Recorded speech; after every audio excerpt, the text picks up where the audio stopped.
Okay, so I promise this isn't rage bait, alright? I do genuinely believe that the discourse regarding Electronic Arts and the Formula 1 games has been a bit off recently. And no, whether you or I personally enjoyed F1 24, it does not matter for that. Yes, the game's reception has seemingly gone down about as much as the sales for the series, though what if I told you that as much as we might want to blame good old EA as an easy target for this, they're not the entity to blame? Let me explain. EA Sports, it's in the game. Ever since 2021, the F1 franchise has been promoted and released by Electronic Arts. Not the first time they were in charge of the series, I'm looking at you, F1 2000 to F1 Challenge. Before the takeover, Codemasters were not only in charge of development, but publishing as well. Sort of. Some of Cody's F1 games were received relatively well by both critics and capital G gamers. Others, however, flopped pretty hard and would do so semi-regularly. It seemed as though they'd hit their stride with games such as F1 2017, F1 2019, and especially F1 2020. And let's focus on F1 2020 for a sec, shall we? Right in the midst of societal disaster, Formula 1 went ahead and had one of their most successful releases ever. Let's just omit the fact that F1 2020 would either introduce or ignore issues that persist to this day. Repetitive career mode? Got it. Questionable AI? You betcha. Physics that are solid at best and wonky at worst? Of course. And the final trump card in the deck of every EA critic, microtransactions. That's right, they debuted over a year before Electronic Arts ever even entered the game. Want to spend some sweet dollar on liveries instead of, you know, painting them yourself? You know, like you could in Gran Turismo Sport at the time. Again, you might like, love, or even adore F1 2020. That's not the point. I might like F1 2020. I don't. But none of the issues present in, let's say, F1 24 were born out of nowhere, bar the whole IKEA thing. The discussions surrounding the physics, the overall presentation, the bland career mode, the AI making Mario Kart look like a fun single-player experience, they're nothing if not the logical continuation of seeds planted years ago. But why does this even matter? Okay, problems existed before EA ever entered the frame. Wonderful, Simon. Yes, so other than repeating the old cycle of blaming EA for everything that's wrong with gaming today, we could use this knowledge as a basis to remember that nothing they're doing is unique to them. Their microtransactions, their lack of care for single-player features, their somewhat cringy marketing even, their mistreatment of workers, the absence of any interest in the technical stability of a video game.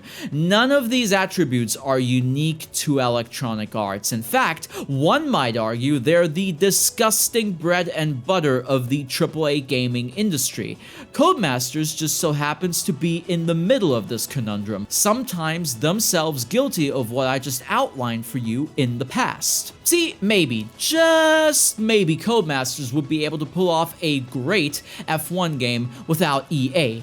I doubt it, but we'll never know. What we do know is that all of this was most likely inevitable from the start, no matter the publisher, whether it be 2K, Ubisoft, Microsoft, anybody really.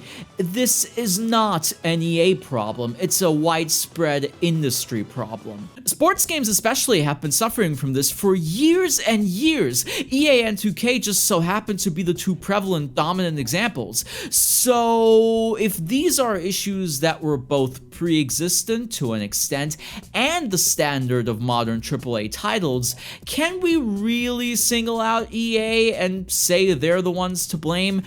Perhaps. I'd argue no. That's not to defend their bullshit, quite the opposite.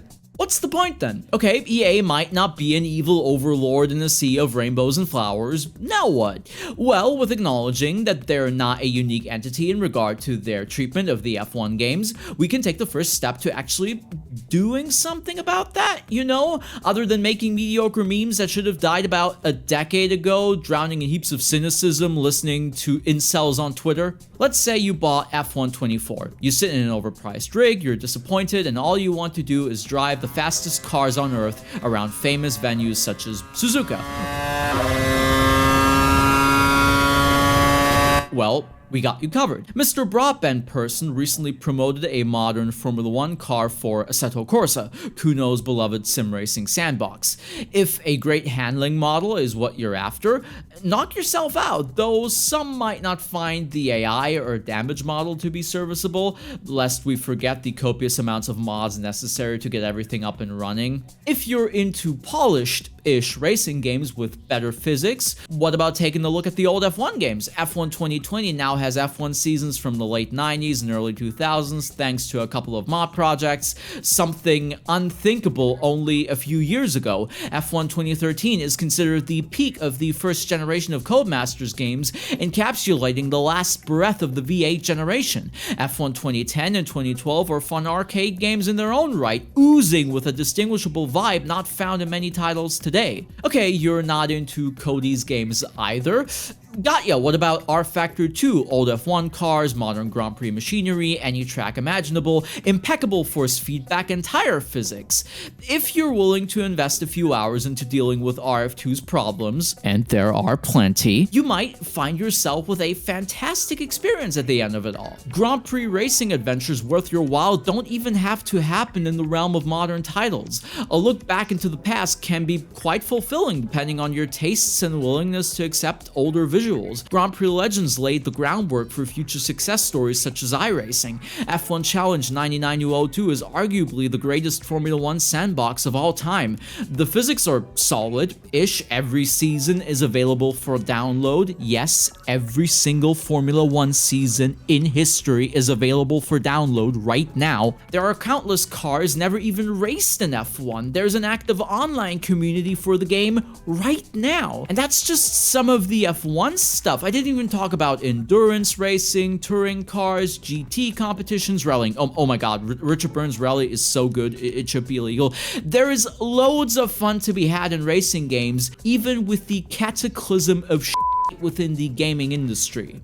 Personally, I don't find it particularly useful to make your fulfillment in racing games, or gaming in general, dependent on the whims of AAA publishers. Same goes for Forza, same goes for Gran Turismo, same goes for Test Drive Unlimited, same goes for Formula 1. No, EA didn't ruin the F1 games. Formula 1 is a AAA brand, a product as popular as ever. They deal with their brand according to the logic of beloved capitalism, trying to maximize what's available to them, i.e., the moment Formula 1 was considered big enough, this was always bound to happen.